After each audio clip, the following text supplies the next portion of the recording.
Let us now discuss few applications of SILAC briefly. The SILAC method is very promising for any cell line. So, this method can be applied for any cell lines, whether it is HeLa cell, C127, HEK293 or different type of cell lines people have shown.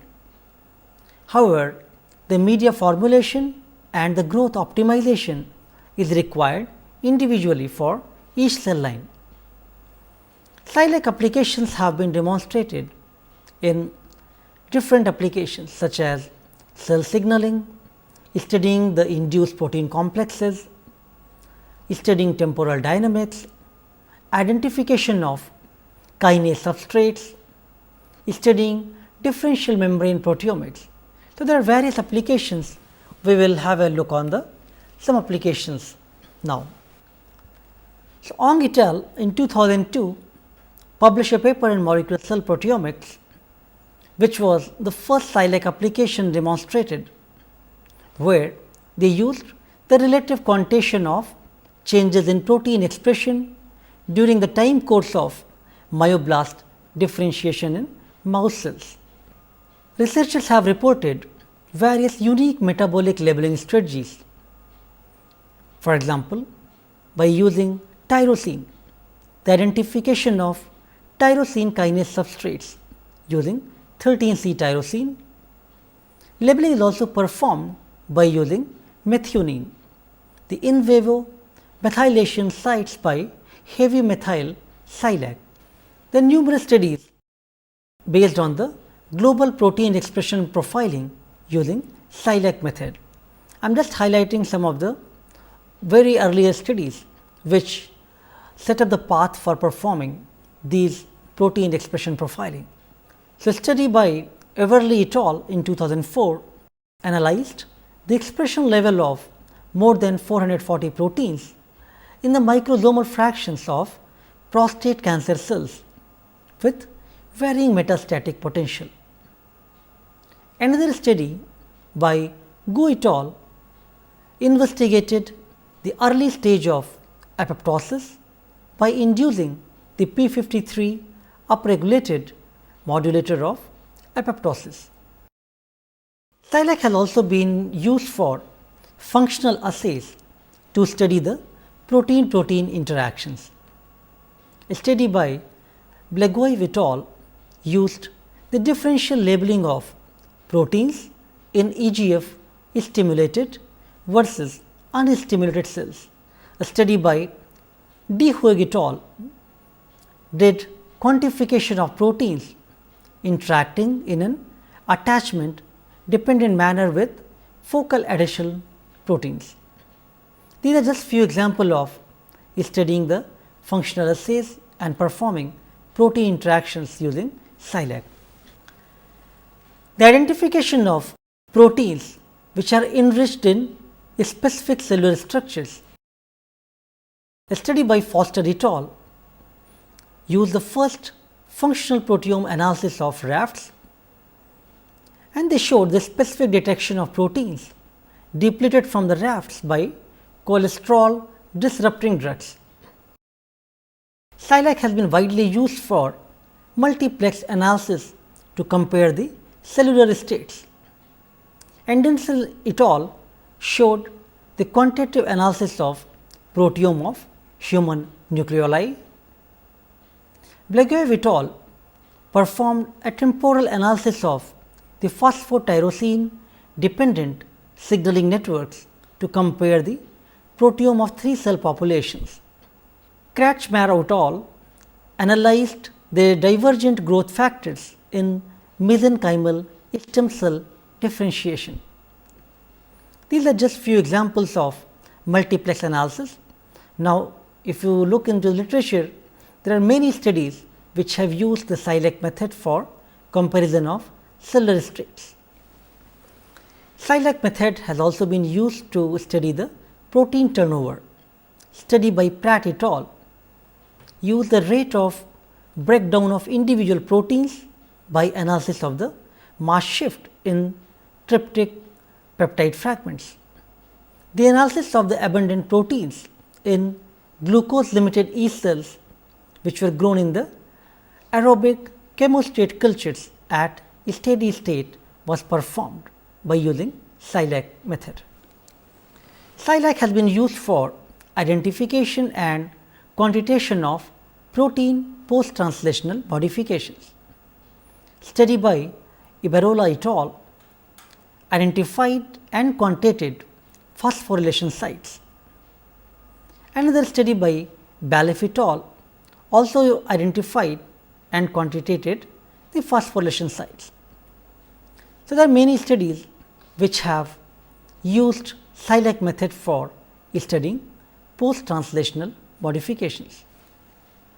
So, interestingly, now SILAC method has been used in different organisms, in bacteria, in yeast. These were the more commonly used SILAC methods due to the growth in the cell culture, but there are some studies on the Arabidopsis in the plants as well as in the mice, which has shown that SILAC can be applied to the wide variety of organisms.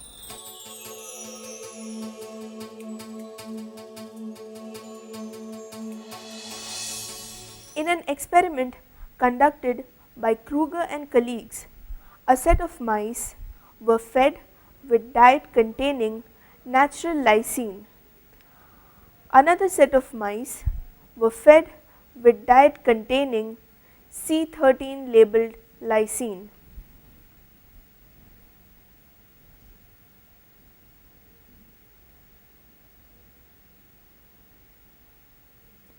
The researchers tracked the incorporation of lysine 6 into the mouse proteome over 4 weeks by providing the C13 containing lysine diet.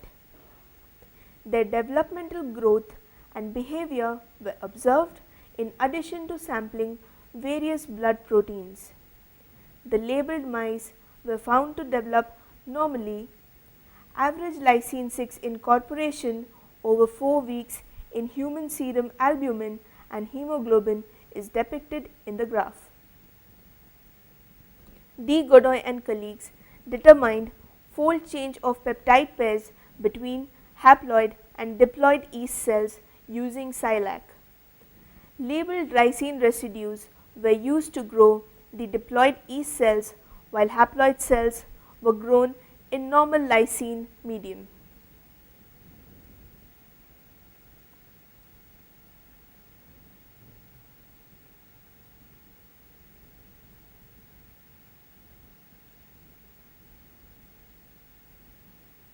The cultures were mixed, proteins extracted and analyzed by LC-MS.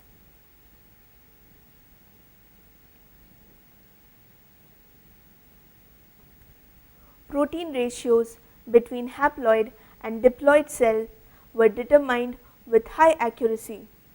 Comparison revealed 97.3% of proteome to change less than 50% in abundance between haploid and diploid cells.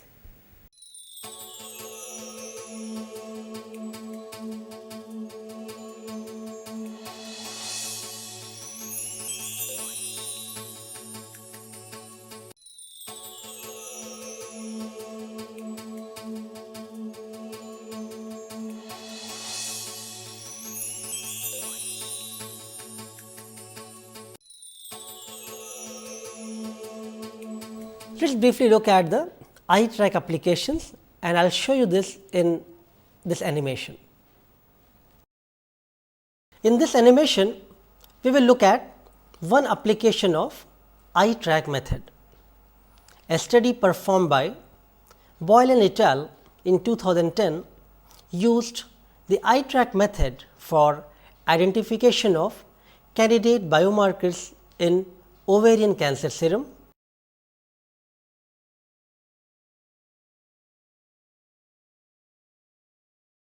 So, serum samples of control and cancer patients were first of all depleted by using a multiple affinity removal system to carry out immunodepletion of the serum samples from normal controls and ovarian cancer samples. This step helped in removing the high abundance proteins, leaving behind only the medium and low abundance protein for iTRAQ analysis. The immunodepleted serum samples were then labeled with iTRAQ reagents and further analyzed in MSMS.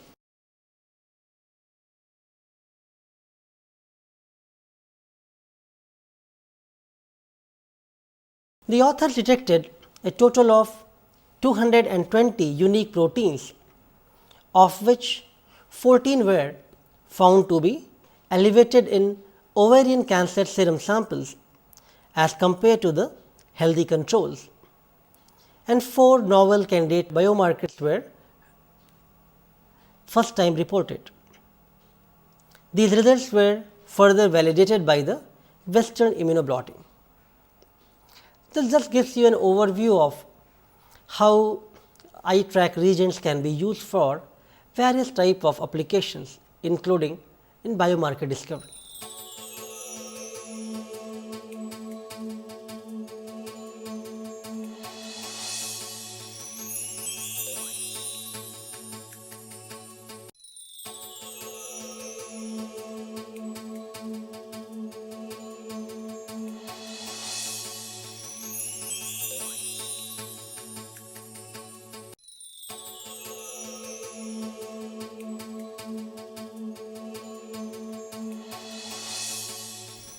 ICAT has found many applications for proteomic studies.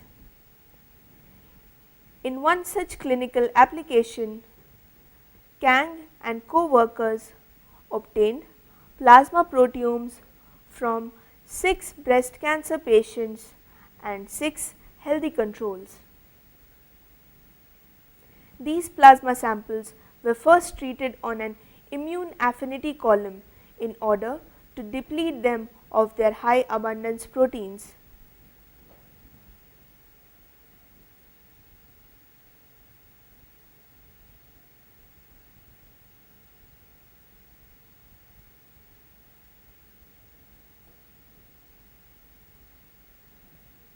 The immunodepleted serum samples were then used for further analysis by ICAT.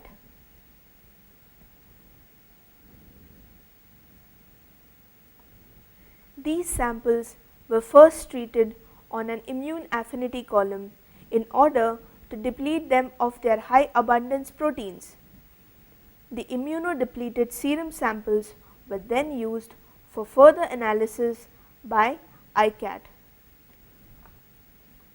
155 proteins were identified, of which 33 showed 1.5-fold abundance change in plasma of breast cancer patients as compared with the healthy controls.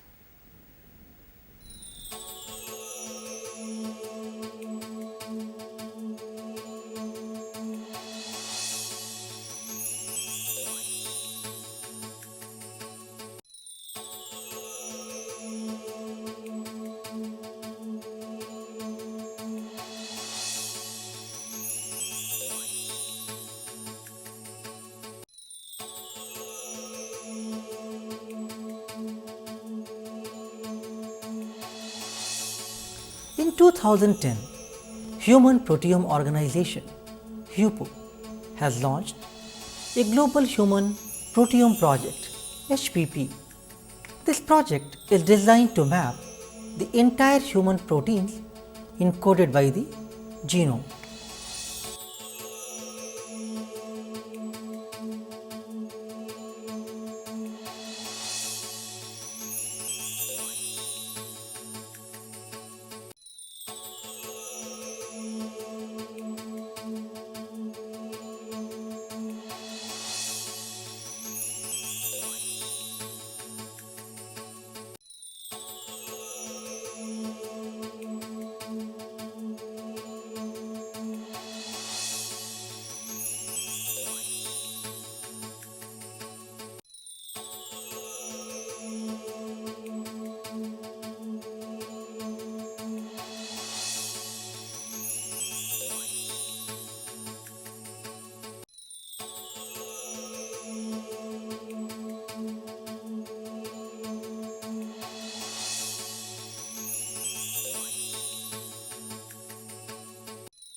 Let us now discuss some of the targeted focused initiatives.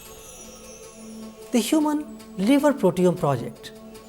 This is the first initiative of Human Proteome Project for human organ, tissues with an intention of generation of comprehensive protein atlas of the liver and international liver tissue network, collection and distribution of normal liver samples and validation of new discoveries.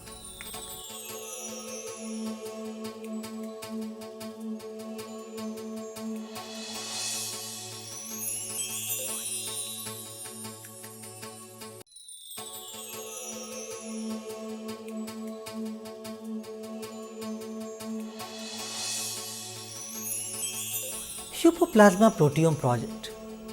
Analysis of the protein constituents of human plasma and serum.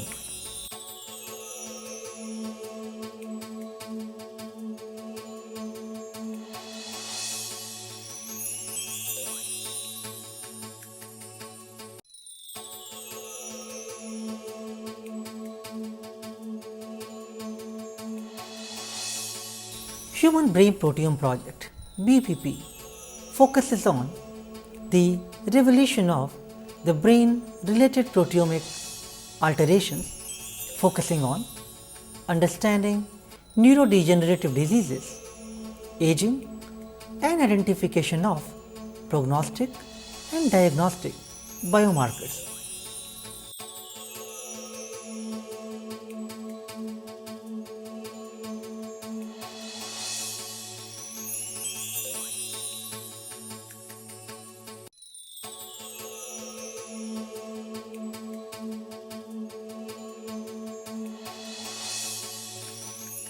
Human Kidney and Urine Proteome Project aims to understand kidney functions, mechanism of chronic kidney diseases at a protein level and discover biomarkers and target molecules for new therapeutics of kidney diseases.